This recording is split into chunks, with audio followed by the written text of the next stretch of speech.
What's up? This is Rebel Radio. What up, what up? This is DJ Newmark. This is Peanut Butter Wolf. It's your boy. It's okay. Keep checking out Rebel Radio. Rebel Radio. This is Rebel Radio. We're in the place right here. Rebel Radio is going down. Would you say Rebel Radio? Oh, wait.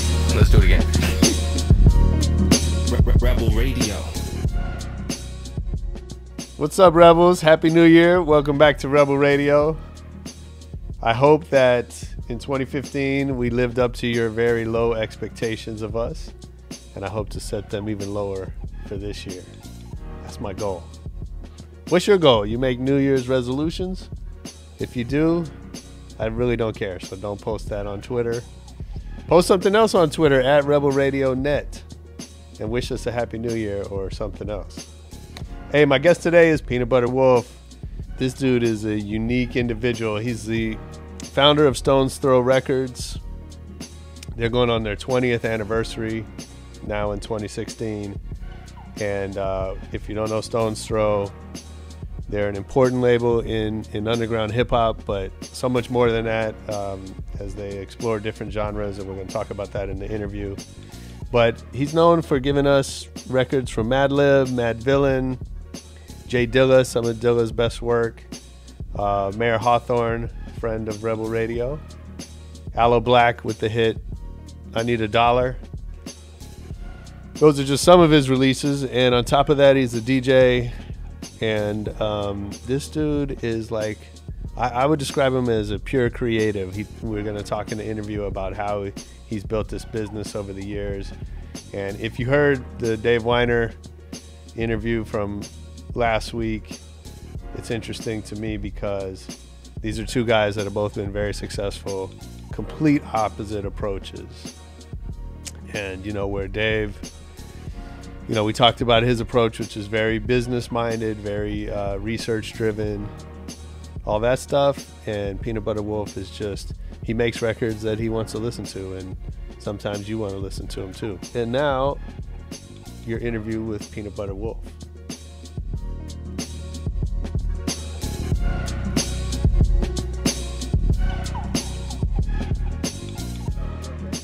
Nice. Peanut Butter Wolf. What's up, man? Thanks for being here. No headphones. I like that. It's different. Oh, yeah. Keep it easy, Yeah.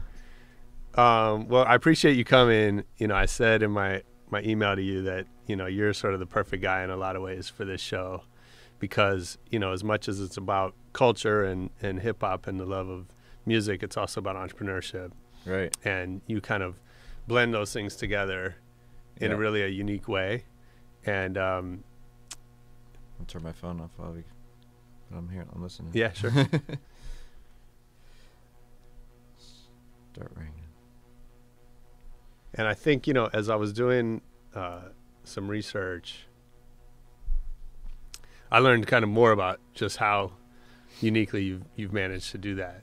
And, we've known each other over the years, but it's always like, a handshake, usually behind the tables. Right. At a party. Exactly. And so, I'm excited to have you here and to dig in a little bit to how you're doing it. Yeah. So thank you. Thank you. What so many things I want to get into, but I like to start maybe at the beginning. Right. And when did you know you were gonna make music for a living? Well, I would say I started I guess I started DJing and making beats at the same time, and at this point hip hop was kind of the Run DMC era where it was really stripped down, just drum machine and then scratching a stab from a disco record, and or like a rock record, and so that was like early. Well, no, not early, like mid 80s, and I would record stuff, what I was doing. So I think at that point, it was a dream, but I wasn't sure like how far I would be able to take it or anything, because there were always people telling me that I wouldn't make it doing that, basically. Especially being in San Jose, because San Jose is not necessarily the epicenter of hip-hop music or music in general. Sure. Especially at the time, it was pretty suburban. Yeah. But now it's a big city. Yeah. I mean, I really like growing up in high school. I guess my friends were from all different races and stuff, and that was like, you know, that was just like always what I knew. All my best friends were Black, Mexican, Filipino, you know, everything, Indian. So from that standpoint, you know, San Jose was progressive. And as I got older, like when I started releasing records, people would say, "Oh, that's that West Coast sound," and I didn't even know there really was a West Coast sound, Sure. like Yeah. other than like Summer of Love type, like '60s, and but I'm kind of jumping all over the place. So, but the mid '80s, I think, you know, and I actually have a high school term paper that I wrote where it said, "What do you want to do when you grow up?" And I said I wanted to start a record label. Nice. And at that point, the labels, all my favorite hip hop was coming out on independent labels. Yeah. The Cold Chillins of the world. Mm-hmm. I mean, yeah, there's a lot profiled. Def Jam, of course. And So do you remember the first party you played? first, well, yeah, I mean, I did like house parties and stuff. The first time I was really on a stage, I think, performing for people was 1987, and that was I was opening for Trenier, who was like a freestyle artist. Yeah. Yeah, so she That's was dope. she was big in the freestyle world and like unknown outside of it, and it's still that way for her. She still does shows and stuff, but yeah, I remember she came in a pink Rolls Royce limousine, and she like kicked me out of the backstage, and just really had a lot of attitude and stuff, and I was like this nervous little kid, like, "Oh, sorry." Yeah. But What'd you play? well, I was in a group with a rapper named Cool Breeze actually at the time, so I was DJing for him. He was rapping, and I was just scratching, and it was my beats and stuff. So, and we recorded that at this guy Alexander Mejia's place, who's Yeah. still kind of in the music industry. Sure. He's- Yeah, Alex was like he's a legend in the Bay Area. Yeah, For sure. exactly. Put a lot of people on the map. Absolutely. So, but I mean, yeah, those early days, I think what really got me kind of believing that it could happen was seeing King Shamik, who was also from San Jose, and he moved to New York, and then he started working with Twin Hype and King Sun and a lot of people. And I remember I would see him on TV on BET, like he had a 900 number with Twin Hype, and I was like, dang, this dude made it. Like, he's from San Jose, and he's like on TV, and so that really, after that, I was like, I'm gonna really pursue this more, you know. Yeah. And so That was around 1990, I guess. okay. And that's when I put out my first record. I put out a group called Lyrical Prophecy. And it was 3 of us. Well, there were 4 of us in the group, and then I was on the label side as well. Like I basically borrowed $500 from my dad, and then you know, me and 2 other people put the money in, and we're trying to do all the promotion because I was DJing on college radio at the time. So Okay. Was there like a vision at the time for what you were trying to create, or were you just kind of in the flow and you just sort of did it? I did, and I do. I have all that stuff still too. I keep everything, like I write, like I have like notes, like, you know, all the goals, like being in the Source. You're saying that you wrote for the Source, and like being on In Living Color and all this stuff. But I mean, it was a lot more intricate than that. That's just kind of what I remember right now. Yeah. But with that record, yeah, that was like, because Hammer was out and Too Short and E40, and that was about it from the Bay Area. And what we were doing was a lot more conscious, like East Coast, Rakim influence, Nation of 5% kind of, you know, Brand Nubian and all that. So Yeah. yeah, we had like a real strong vision of what we wanted to do. And then the other guy that made the beats with me, he later changed his name. His name was DJ Ralim, and then he changed his name to Assassin, and he was like doing all the Bay Area gangsta stuff. He did stuff with Tupac and like, you know. But yeah, that, I mean, by 1990, I definitely knew that this is, at that point I was real passionate about it, and I was like, I'm going to do this. Yeah. And was there you know, you mentioned labels, you know, Cold Chillin and Def Jam and stuff like that, mostly on the East Coast, like, that you kind of looked up to. They were, yeah. Was there a mentor at that time, or somebody kind of helping you figure out what to do, or were you just like, was it trial and error, or how does that come together? On the label side, yeah, I mean, I think like Def Jam, because there was always, even back then, we knew that it was started, I think probably from the Crush Groove movie or something, but it was kind of started in their basement and, Yeah. you know, college students and stuff. So when you hear about that, then that definitely encourages you to push forward with it. But, you know, there was I mean, it was also kind of an uphill battle doing quote unquote East Coast hip hop in the Bay Area, because Sure. nobody wanted to hear that really. They were like, you're from the West and you sounding like the East. And then when Cypress Hill came out and Far Side, then it was a little more accepted, you know. Yeah, it's interesting. I mean, now, you know, in retrospect, you know, we have the Far Side, we have Freestyle Fellowship, we have, Yeah, you know, them the too, high roll exactly. Yep. thing, and you know, there's a lot of, I mean, those lines are very much more blurred. And those were the early ones. I mean, Yeah. now it's just all like, you know, you got A$AP Rocky sounding like he's from the South and he's from New Sure. York or, you know, whatever. Yeah. I mean, he doesn't really sound like he's from anywhere anymore, but Yeah, but that's because it's the influences are everywhere. Yeah. Yeah. I mean, yeah.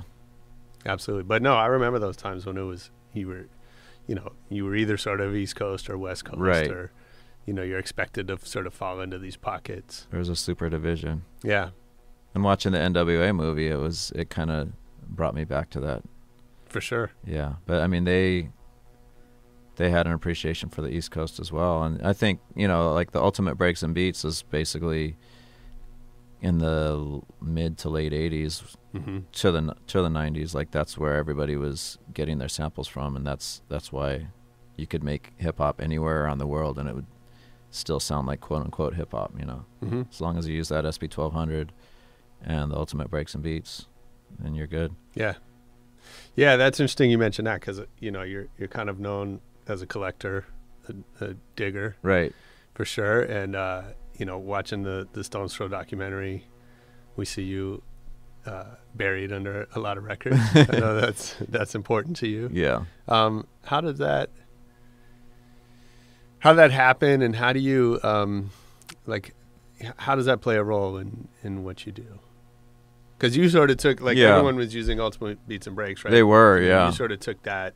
And that was like for me, because that was another thing about living in San Jose. There really weren't record stores where you could buy used records. There's a store called Streetlight where I would find, you know, you could find, well, I was going to say James Brown, but you couldn't even find that. That was too rare, you know. Really? Until the reissues came out in like 86. But yeah, I mean, you do the thrift store thing and you get lucky like one out of every 20 times you go there. And, you know, other than that, it's like really just meeting people who have parents who had the records and, you know, you quote unquote borrow their records. And, but yeah, I mean, listening to my early productions, it was a lot of the Ultimate Breaks, and that was when that was available, you could get those, I guess, like at Tower Records, but even then you would go and out of like 25 volumes, there would always only be like one or two that was in stock. Everything would be sold out. Those records were just super rare. So do you think, you know, one thing that stands out to me about your career, and, you know, we'll talk a lot about Stones Throw, and as a label, I think you guys you've accomplished a tremendous amount and made big contributions to the culture, right? From bringing the world Madlib, to the work you did with JD, to Mayor Hawthorne, to Aloe Blacc, and a much longer list that we can go into. Yeah. But just right there. And Dame Funk and Doom, those are the ones really, like, Absolutely. Those are probably like the 5 or 6, you know, that people know. But beyond that, like, there's been, you know, you've had a lot of room for experimentation. That's what I enjoy more. And in a way, it's like it almost makes it less of a cohesive label, but I just don't care about that. I just want to put out what I want. I'm really, I don't know, headstrong or stubborn or whatever with that. Yeah. They say Libras are stubborn, so maybe that's what it is. But so how does that work from a business perspective? Well, it's tricky for sure. I remember when I started experimenting more, and really Stone's Throw in my mind was always experimental. When I put out Quasimodo, that was very experimental. Nobody was making hip hop like that. And when I approached Madlib about releasing it, because that was something he just did on the side for fun, and he's like, "Really? You really want to put that out?" Like, he was surprised, but he was happy. He was like, "I'm down. Like, if you're down, I'm down. I didn't think you'd like that shit, really." Yeah. But yeah, I mean, even though that was like something that it took a minute for people to catch on to. Like, I remember Bobito, like, when I gave it to him, he wasn't really feeling it at first, and that was and still is somebody that I always really look up to for his opinions and stuff in hip hop, and that was frustrating to me more, like running into those hurdles with it. But now, like, looking back, like, Quasimodo's like something that a lot of people relate to and get a tattoo of, and they're real passionate about it. Yeah. But it seems like, yeah, with the more chances that I take, I remember there, like, because hip hop, there is like that kind of keep it real attitude that it's not, I mean, most people aren't really that way anymore, but there are some where this guy made like a Stone's Throw Fell Off t-shirt and was selling it at all the hip hop shows, because wow. I started releasing like stuff that wasn't really hip hop, or you know. Yeah. So I guess I'm wondering, how much is that a plan versus just not giving a shit? It was really not giving a shit for me, but I think in a way that kind of kept me afloat almost. Like, it was like a happy accident, because at the time hip hop, the keep it real hip hop had gotten kind of stale to the point where people were either trying to do different things with rap music, or they were just going into different musics altogether. And like Odd Future is a good example for me. Like, their interest in Stone's Throw wasn't even necessarily the hip hop acts. It was, they were into John T and they were into James Pants, and they found out about Stone's Throw through that stuff, and they're supposed to be like, the kings of hip hop for the youth, and and the fact that they are gravitating towards that more, that made me feel proud. Like, okay, I'm like kind of on the right track with the kids too, possibly. Like, I mean, that's not what I do it for, I guess, but so, but how much you pay attention to that? Like, a traditional label, they have a research department, they're right. And, they're following the trends on YouTube and, and all that stuff. And I know you're, in addition to running the label, you're a DJ, you're out a lot. Yeah. You're really connected to the That's kind of how I do it more. It's more intuitive, and it's just an extension of who I am. It's not, I don't know. I mean, first of all, I can't really afford to go after the people with the big buzz. Sure. That's just never really, it hasn't been our business model, but it also, I guess I take pride in discovering things before anybody else knows about it anyways. I mean, there's like an example, like Snoop Dogg working with Dame, that's like an example of the exception rather than the rule. Like, normally I wouldn't work with somebody who is already that established, but that made sense because it was something different, and Snoop was just really open, to Dame's ideas. Like, Dame had full creative control of the music and stuff, and so that worked out really well for us creatively. But generally, I usually sign artists who have 0 SoundCloud, 0 YouTubes, and all that. Like, no, nothing out really. Yeah. Well, it makes me wonder. I mean, I kind of think of Stone's Throw less as a label and more as a cult. Like, I think you just have fans that are devoted, and have kind of bought into what you're doing. And I almost wonder if that would happen as much if you were making safer bets, or bets that from a business perspective kind of make more sense. Yeah, I mean, I never thought of that until you said it right now. That's true. And then I'm sure that, you have, as you said, there's probably some people that don't get it and that are, they may get into one record, but then, nothing sounds the same. So Yeah. you sort of lose people along the way. Right. And it's almost like a snake shedding skin or something. Like, I think that's like a necessary thing sometimes. I mean, as long, I don't expect everybody to be along for the ride. Like, it's been, well, it'll be 20 years in a like very soon, but yeah, I mean, basically, as long as I'm paying the bills and still putting out stuff that I feel happy about, then that's pretty much what I do it for. Yeah, that's awesome. So talk about, I know the 20-year anniversary is coming up. Yeah. Any plans you can share with us? I mean, we're just gonna tour a lot. We didn't do like a 20-year album or any of that kind of stuff, but yeah, I mean, there's like, we're co-branding with some companies and stuff on different things, but it's just, the main thing is we're gonna just do shows like all over the world, try to get some of the old artists and some of the new artists together on a tour. So nice. Yeah, so I know that, parties have been a big part of what you've done. And you had all the I don't know what you called those, but all the kind of numbered dates. Oh, yeah. July 7th, 2007, and August 8th, 2008, that kind of thing. Yeah. That was fun for a while. Yeah, I bet. Yeah, for that. I mean, so are the parties important to you personally? Are they important to the business? Is it some of each? I think that series you're talking about, and specifically, that was just to keep having fun with it, because I've been DJing for so long. I mean, like I said, my first time on stage was 1987, so it's, most people at the clubs were born after 1987, so right.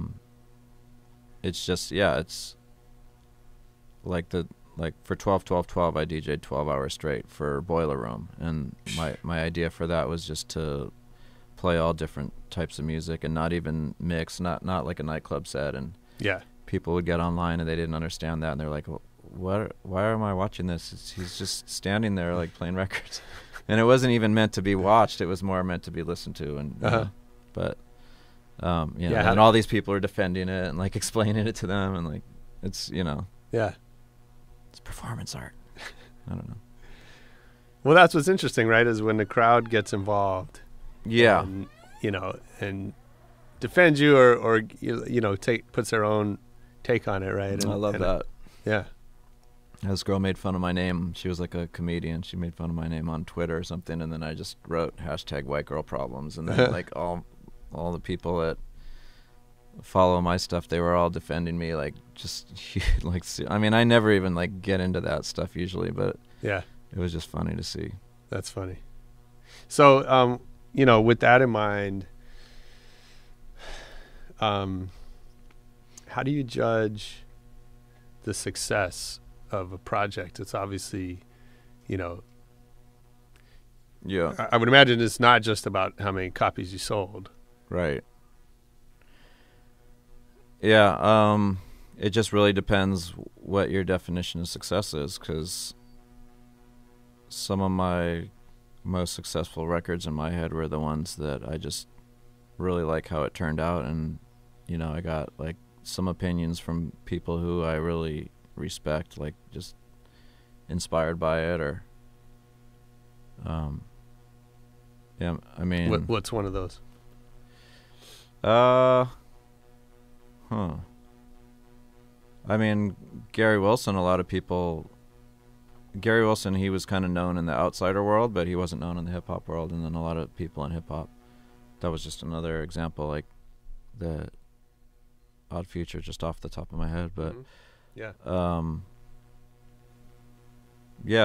I mean, there's like an artist, Koshik, that I really like, that I put his stuff out, and it didn't really sell very well, and he never did a single show in his life. He just, I mean, he did some DJ gigs, but he's never sang in front of an audience. And as long as the artist doesn't have expectations that aren't met and the record sounds good, then that's a success to me still. you know, I mean, of course I always want, my goal is for like all the people that I work with to be able to make a career out of it where they don't have to have like a side job or anything like that. So Sure. that's something that I kind of have in the back of my mind with artists. But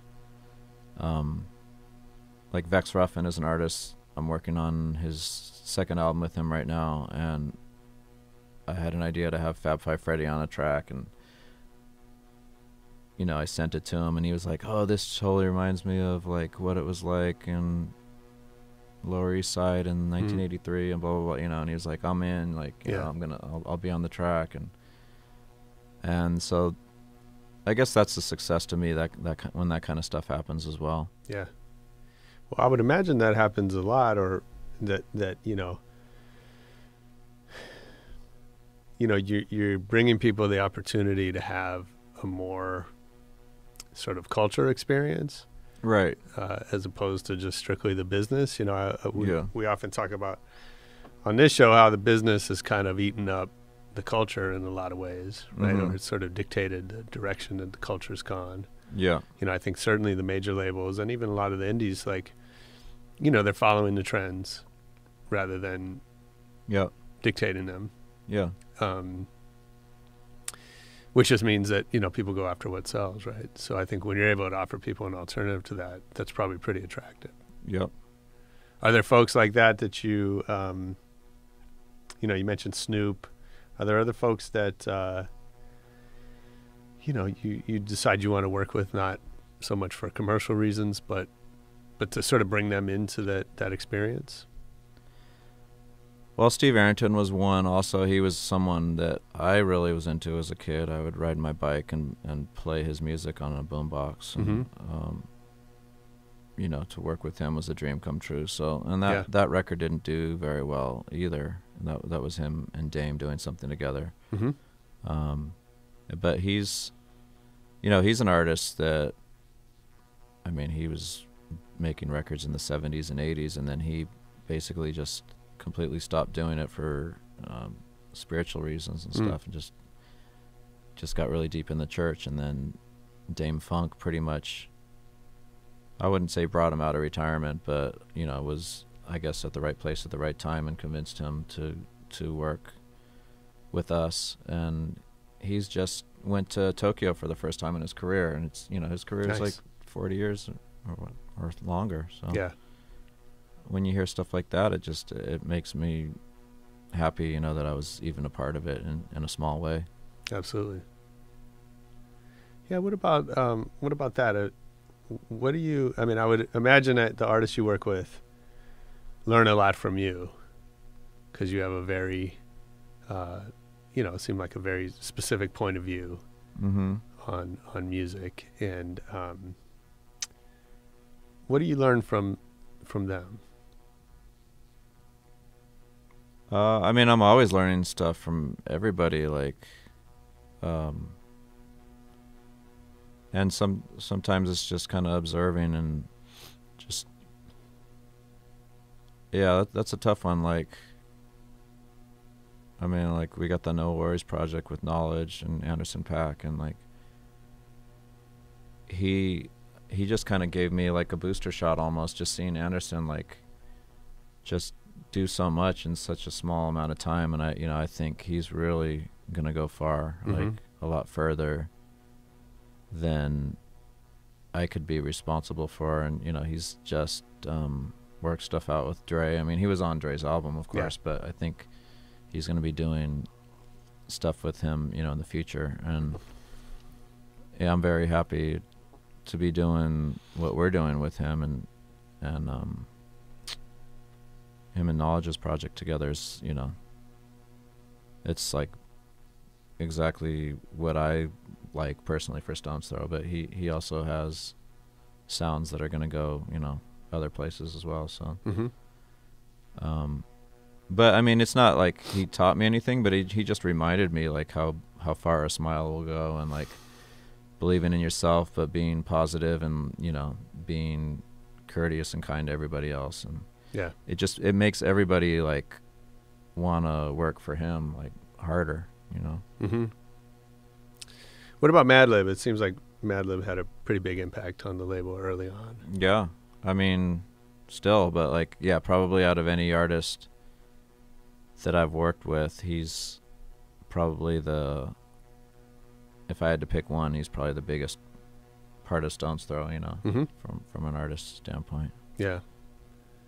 I mean, there was a good run of like maybe 5 or 6 years where that's really was the focus of Stone's Throw, was to just try to keep up with everything he was doing, because he was working with so many artists, and he was doing jazz, and he was doing hip hop, and doing broken beat electronic music, and I don't know, but Madlib. So does that take the label in a different direction, or is it like, you have your thing? Like, is it? Let me get the question together. Yeah, I mean, like, is it kind of what you're doing? Is it just all encompassing to include these things, or do you kind of get shifted, a little bit with each experience? With Madlib, I was definitely getting shifted, because like I remember when he first told me he wanted to do a jazz album, and I had never thought Stone's Throw would release a jazz record, and I didn't know that he knew how to play instruments at all. He was like a master at sampling, and which is a total art form in itself, but I didn't think he could just jump on every instrument. And like, he was just like, he didn't, I think he never really cared about criticism, and that's like his beauty, is that, like, when he said he was going to do this, and I said, well, it was almost like a challenge, like, let's see if you can, if we go and buy all these instruments. And we bought like a bunch of different electric pianos and synthesizers and drums and upright bass, and and he learned how to play all of it, like not like a pro, but good enough to put his ideas down and get them out of his system. And I remember when we met Weldon Irvin, Weldon was just like, there's no way this brother just learned how to play instruments like last year. I'm going to look him in the face, and I could tell when someone's lying. And he was saying like some of his other hip hop, because Weldon, like, he started teaching hip hop artists how to play keys and stuff, like kind of as a side thing. And he was like, so and so like can't even like do like 1/50th of what Madlib's already doing, and I've been working with this guy for like 2 or 3 years. So but I mean, we rented a vibraphone, and like we rented it for a month, and the first 3 weeks he learned how to play it, and then the last week he played it, like recorded it for the album. Crazy. And I don't know. Yeah, I mean, I imagine working with people with that level of talent is just really inspiring. It was, I mean, it was a fun ride, like working, I mean, we all lived together at that time, and that was good times. Yeah, so that's another thing that stands out is I mean, you guys still work out of a house, right? And people live there from time to time? Is that? Everybody's kind of moved to their own places. Madlib has his own place, and but for a while, we all did. Yeah, I mean, like the early years for sure. Like Stone's Throw was run out of a house that I had, and at one point it was me, Jeff, Ethan, Madlib. Doom was there for a few months, and then everybody's girlfriends, and it was just and then there were all these like TV shows wanting to do one of those real world type things, and we were like, no. I bet. So is that a good idea? If you were advising a startup, would you tell them, you guys should all live together? Oh, I mean, I kind of like when I went to Sawraw's house. I remember one time I noticed they were all living together, and they had like their setup was like in the kitchen, and and that's kind of how it was with Madlib too. Like he just had everything everywhere. Like it was pretty chaotic at one point. Yeah. But then we got the bomb shelter. When we moved to another house, there was a literal bomb shelter because it was like Cold War. It was made in the Cold War era, and yeah, I remember there would be coffee cups, and I would like be cleaning up, and he's like, "No, that's percussion. Don't throw that out." Like it would have like something in it. No way. Yeah, he just like really just made do with whatever was laying around. Sure. And so, what's been the most commercially successful record on Stones Throw? Well, I would say I'm not really even. I can tell you the three, but I don't know what's 1, 2, and 3 in that order. But it's definitely the Mad Villain, the Aloe Blacc, and Donuts. Okay. But I don't know which order. Yeah. They kind of fluctuate, but. And do those? So Mad Villain would have been the first one. In terms of when we just released in order, it? yeah. Oh, yeah. Yeah. Uh-huh. So does that change the game for you?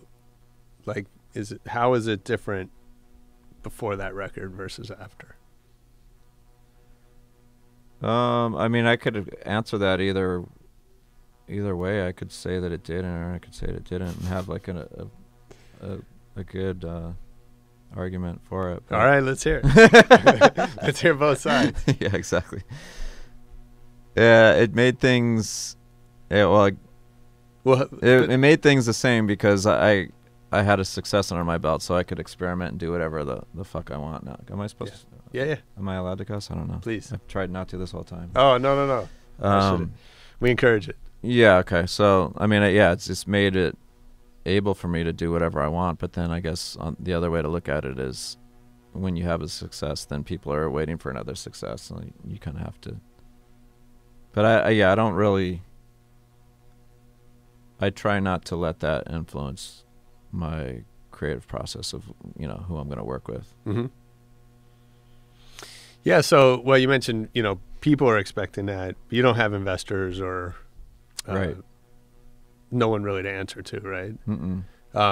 Almost got bought out by Raucous 15 years or like 12 years ago, but I didn't go through with it. And I've had major labels like step in, but not. Yeah, I'm sure. I mean, and really, like a lot of the successes that I've had were highly sample music, so that's a nightmare for major labels. Right. I mean, even I don't know if it's still the case, but I noticed maybe a year ago that The Chronic wasn't on iTunes. I was really surprised about that. Mm-hmm. And De La Soul, like none of their albums are really on iTunes. Like, is that just samples? Well, with De La Soul, I know it is. With The Chronic, I don't know. I was surprised. Interesting. I think it is now because The Chronic's on it now. I think so. Yeah. I thought I saw it after the deal. Be sort of embarrassing not to have it on there if he's a. Oh, after the movie. Well, no, just after Dre's, a big part of Apple Music now. Oh, right. So I think when that happened, I think it's on. We're gonna check. That's right. After this. Investors. Yeah, so you don't have those sort of outside pressures. I do, in that I have a staff, and I don't want to ever have to lay off staff, and I have I think 12 or 15 people in the U.S. and Europe mostly. Yeah. And one in Japan, but I mean, there's more responsibilities now than there was when I was renting a house for $700 a month, and had a staff of one myself, and was mixing down the records in my house and whatever. So how does that weigh on your decisions, your creative decisions? I mean, it really hasn't had to, though, because I have a big enough catalog where I can sell ones and twos of a lot of different things, and still make ends meet. Like, I don't have to have a hit record to keep the lights on necessarily, but and just, I mean, out of it's really, the hits do come and go, a lot of times, even without me being able to know what's gonna be a hit. Aloe Blacc's second album, I was like very, very close to not releasing it at all because I didn't. That was Good Things. Yeah.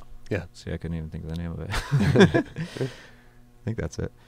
Yeah, because it was like a close thing where I wasn't really 100% behind how that album turned out, and he was a frustrated artist where he had been showing me music for maybe a year or two in between albums, and we weren't really seeing eye to eye creatively. Mm-hmm. And so that was tough for me because usually when I don't want to be that label that is making people go back to the drawing board. But at the same time, when the Stones Throw logo's on the back, I want to be proud of it too. So sure, it's kind of. So how do you balance that? How do you balance your own vision with an artist's creative freedom? I mean, I really like just sign artists. I try to sign artists where it's already like a full package without my involvement. Like I'm not trying to like mastermind it and be the puppet master where I'm changing everything around. And I think that was because when I was in a group with Charisma, we were on a major label, and once they signed us, they tried to change everything, and I was like, well, what are you guys signing then? Why did you sign us? I don't get it. But with that situation, the guy who signed us was the A&R, but then he had the powers that be that he had to like, answer to, I guess. But but yeah, for the most part, I mean, a great example would have been Jaunty, where he had recorded, mixed, and mastered everything and gave it to me before I even knew anything, like before I knew him. Mm-hmm. And I heard it and I listened to it and I liked it start to finish and didn't have to do anything with it, Like the White Boys record is similar to that. I didn't have any creative input other than I listened to it and I said, let's do this. It's good. It's good as is. I don't need to change anything. Mm-hmm. Sometimes artists, they encourage my involvement more that way, and I get excited about doing that as well. I mean, I was, like with Mad Villain, I was involved like with sequencing it and mixing and that the more technical stuff, I guess. But yeah, I mean, usually with an artist, I feel like they're so great that it's not going to be a big problem. So, back to the Aloe Blacc record. That was a, that was a almost didn't put out, but in hindsight, I'm glad that we did, and I mean he reaches a totally different audience than Stones Throw, and like the people, the diehard Stones Throw fans that get the Quasimodo and Mad Villain tattoos, they're not into Aloe Blacc's music at all, but at the same time he was able to go a lot further than our traditional fan base. So so when something like that happens, like how does that impact the decisions you make after that? Specifically as when something like what happens? So you have I Need $1, which becomes a pretty big hit. Yeah. Right. And like you said, exposes a new audience that maybe you're not reaching with the rest of your But the new audience releases. didn't care about Stones Throw. Like, they didn't go back and buy anything else on Stones Throw either. They were just really, I Need $1, and that was it. So some people would probably be tempted to then, like, that becomes the direction to look of the label. for stuff like that. And I, honestly, like, I got a lot of submissions from people that had that sound, and that was frustrating because I wasn't looking for that sound. I just know what I like when I hear it. Sure. I mean, Myron and E was like the closest thing maybe to that sound and I really love how that album turned out. Mm-hmm. Yeah, I imagine you got a bunch of White Soul demos after Mayor Hawthorne came out. Yeah, definitely. Yeah. Yep. But really, like, after Mayor Hawthorne came out, then Aloe said, well, I can do this, like, I can do this better than Mayor probably. I'm gonna go that direction. I'm not gonna, because his first album was like future soul, kind of like Giles Peterson, Right. Yeah. So are you like, how tempted are you then to sort of follow that?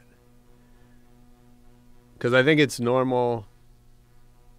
Maybe normal is not the right word, but traditional business. Yeah. You sort of follow your success, right? And Right. there's this whole idea of the pivot, like you see what's working and then you just do more of that. Mm-hmm. And you're kind of describing the opposite. Yeah. And so I'm wondering, like, And that was kind of illustrated in the movie too. I think like Yeah. they said that after Dilla passed away, then they kind of made it look like I lost my mind and just went for only like weirdo music or something. a little bit. Yeah, and that How true is that? it was a little true, but it wasn't like so much like, okay, we lost Dilla, now I'm doing this. Like I was putting out Gary Wilson while Dilla was alive, and Dilla would be like, oh, I love Gary Wilson. What's up with Gary Wilson? And he was living with Common, and Common would always ask about him. And Mm-hmm. I don't know if they were like messing with me or like, but I mean, knowing Dilla, I know he would have really liked it. Like Dilla turned me on to Bruce Hack, who's another kind of outsider artist, more electronic though, but Mm-hmm. but yeah, I mean, it was kind of counterintuitive, I guess, like to not want to like, because after Dilla passed away also, then every beat maker on the planet wanted to be on Stone's Throw because of donuts, Of course. so Yeah.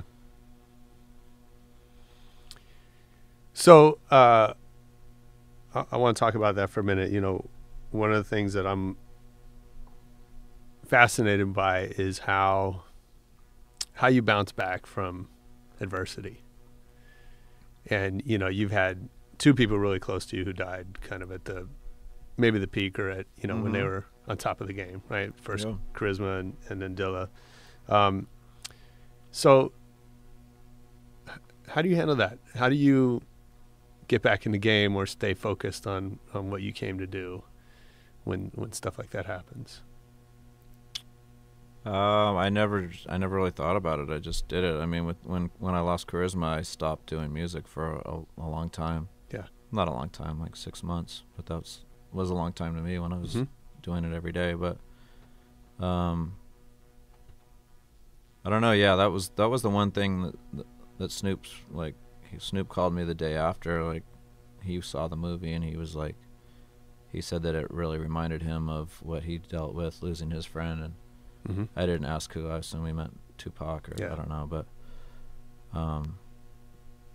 and that's what made me happy to be able to share the story, because everybody has dealt with something like that as well, or will Yeah. at some point in their life. So, but Well, I think a lot of people sort of give up, whether intentionally or not, right? But I can see how it would be tempting to just let that derail yeah. your path. Well, in a way it did, because I was in a group with him, and I told myself after that I'm not going to be in a group with anybody else, and I haven't to this day. Madlib is probably the closest thing to like a substitute to Charisma, where like I was focused on Madlib a lot. Mhm. But I mean, I met Charisma in 1990, and I wrote that essay on what I want to do when I grow up in 1985, and so the 85 idea was to do a label, and then the 1990s idea was to be in a group with Charisma. When he died and I went back to plan A, Mm-hmm. Charisma was the plan B. But when I was with Charisma, his stuff was so good to me that it made me just want to do that. Mm-hmm. So And is that kind of what happens with other artists along the way? Like, do you find that? I mean, it sounds a little like then that happened with Madlib, and then that happened with another artist. Is that you draw sort of inspiration from them? yeah, I mean, I'm really close with Dame Funk, I guess. Out of everyone on the label, like, we're pretty close. Like, Mhm. we talk every day and stuff, and Mm-hmm. are into a lot of the same music. But I mean, yeah, it's over the years I've just become my friends, or the guys that Yeah. I work with musically. And what about now? You mentioned people that you looked up to early on, and those affirmations or not, like, from Bobbito or whatever. And Bobbito said a lot of good stuff about I'm sure. us, too. Yeah, like I shouldn't have even said that, but no. But that was like, yeah, I mean, but Bobbito, he was on the show. I know. He's known for being really outspoken, and right, and that's what's what I great like about is that he keeps it 100. Yeah, always, absolutely. Definitely. So are there still people who's out there now that you look up to in that way, or that whose opinion kind of matters? I think just a lot of people I work with, like a lot of like knowledge and like this guy Alex who records under the name Mild High Club. Like when I find records, because I'm still discovering records every day, I'll send emails like to like a select group of maybe 5 to 10 people, Mayor Hawthorne, and and I just like getting their feedback, or I like showing them stuff still, and that was like, that's why I started doing this. I mean, in high school I was making mixtapes for people, and every time I made a tape, I didn't have a dubbing deck, so you'd have to like do it from scratch each time, and each person's tape that they got was a little different than the other person, but it was kind of that sharing of music that that I was doing. Well, shit, now it'll be 30 years, I guess. But yeah, that hasn't changed either. Yeah. Do you still have you mentioned that essay you wrote in 1985. Do you still do that? Not essays, but do you still write your plans? I don't write them on paper as much. It's mostly on the computer, but I've been told that it's really important to write things on paper physically. Like, yeah, it's it actually gets done more when you do that than just thinking it. And, yeah. But you still do that. You still sit and think, okay, well, maybe not in living color, but like the next goal that you want to reach. Yeah, I mean, I still have like a lot of I have different ideas that I have written down, and I have money-making ideas that I write down too that are not related to Stone's Throw, because I would, if Stone's Throw didn't make any more money for me, and I got my primary source of income somewhere else, it would be more liberating, where I could really put out only what I want. I mean, there's nothing that I put out where I'm like, oh, that sucks, but there's albums that I'll put out where like not every song on it's great, or, to me personally, but yeah. So what's something, I mean, you don't have to give any secrets, but what's something you would do if you made all the money you needed somewhere else, and then what would you do with Stone's Throw? Oh, what would I do with Stone's Throw? Yeah. I don't know. Yeah, I mean, I don't know that I would even do it that much different than I do now, but okay. I know that iTunes, for example, sales are going way down on it, and just assuming that, just in the off chance that things continue to sell less than they were, God forbid. I mean, I would still want to keep putting records out, but yeah, absolutely. And then what about working with brands? I know, we had a couple opportunities to work together. When I was handling Mazda, we put Mayor on tour and did something together around that. And I know, we did some stuff with Scion together. What is, how does that work for you? Because obviously you have such a specific vision for the label and the music you're making. How do brands sort of naturally fit into that? I think during the anniversaries, the brands are more interested. Like the 20-year next year, we have a lot of co-branding stuff in the works. But nice. For a lot of the times, I guess we don't do that many Stone's Throw shows, partially because the direction of the label's gone different ways, where you almost can't put like some of the artists on a bill together, right? It just wouldn't make sense. So yeah, and that's partially why I started another label. I have another label that I've done for more the rock type stuff, I guess, for lack of a better term. What's the name? It's called Circle Star. And Okay. So Mild High Club's the first artist that is basically like, you know, doing tours and stuff. I guess the first minor success on that label, but he kind of works with like Ariel Pink and Mac DeMarco, you know, a lot of the lo-fi. I mean, his stuff's like kind of 60s psychedelic, I guess. Mm-hmm. But But you guys, when did you make Our Final Ways of Time? I think it's been like 3 years now, maybe.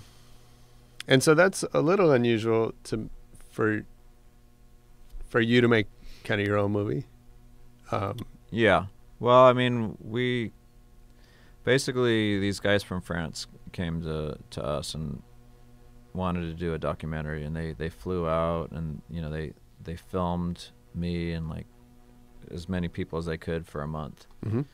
And they put this movie together, and they had funding from, I think, the French government. It was gonna be on national TV in France. Nice.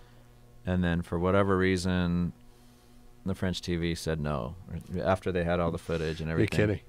Yeah, so they pulled the plug on it, and then while all that was happening, these guys in LA hit us up and said, we want to do a documentary on Stone's Throw. And so I put them in touch with the guys in France, and they worked it all out, you know.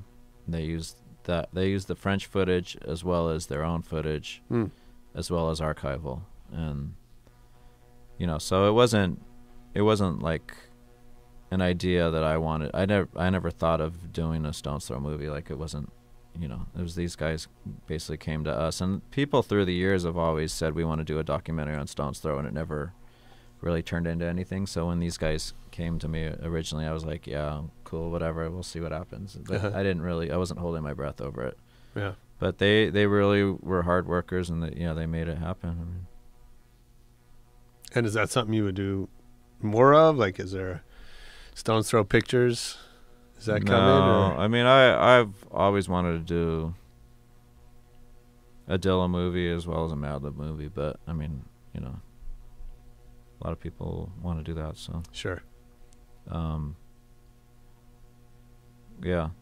But even the Stone's Throw doc, I mean, I never thought it would be like playing at the ArcLight and, you know, being on Netflix and all that stuff. Like the guys did a pretty good job of getting it out there, you know. Absolutely. But what about artists? Like, is there something that they learn from you? Gotta ask them. Okay. Is there something you want them to learn from you?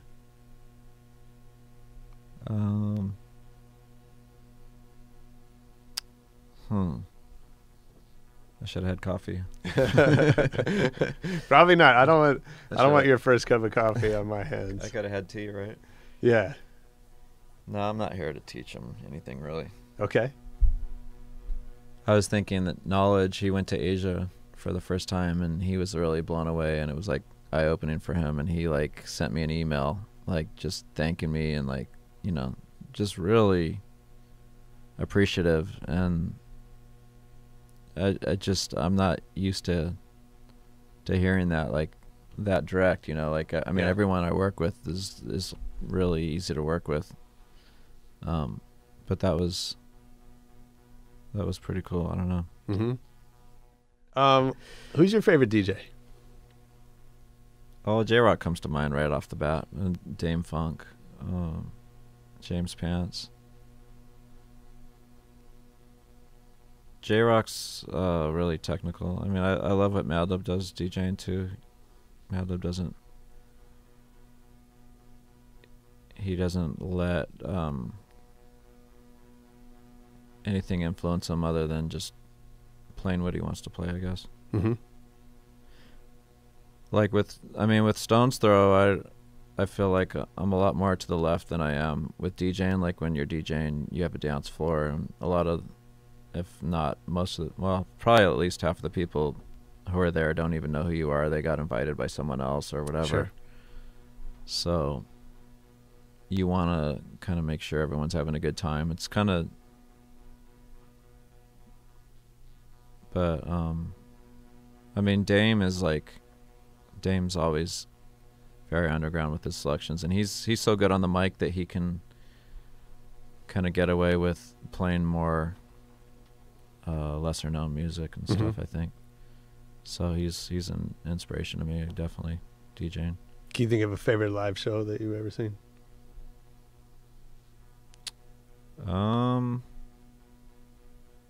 I mean, just because we were talking about Dame, I was just thinking of a show that he did in San Francisco that I was really like happy to be at. And my girlfriend had never seen him live, and she was really into it, and she didn't know what to expect. I guess she doesn't even necessarily listen to that much Stones Throw stuff. Like, she's kind of more in a different scene, I guess. So YMO was good live. Saw them recently. Oh yeah, Yellow Magic Orchestra. That was cool. And so, like that, any new acts you're checking for? Folks that aren't maybe not on the label? Yeah, definitely. I mean, I'm in talks with some guys that I want to sign, so I don't want to of course till after. But no, I meant stuff that's out. Yeah. Oh right. Oh, just just new like records. oh right. Yeah. I mean, Flying Lotus has been putting out some good stuff on his label that. Yeah, I mean, Thundercat, like, his stuff's been really good. And the jazzy stuff that they've been putting out. I'm still, like, learning about music every day, though. New and old.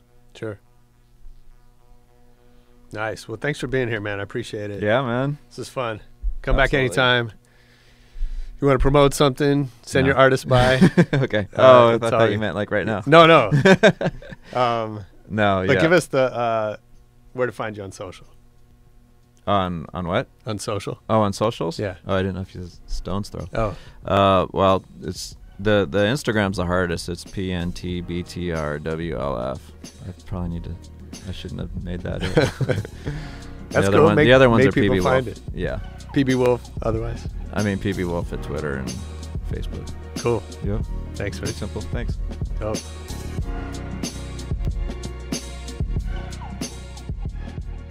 Hey, are you still there? You awake? Are you driving? If you're not driving, hit us up on Twitter at @RebelRadioNet. Don't forget to subscribe on iTunes or follow us on SoundCloud. If you're driving, man, 10 and 2. Hands on the wheel. Don't mess around.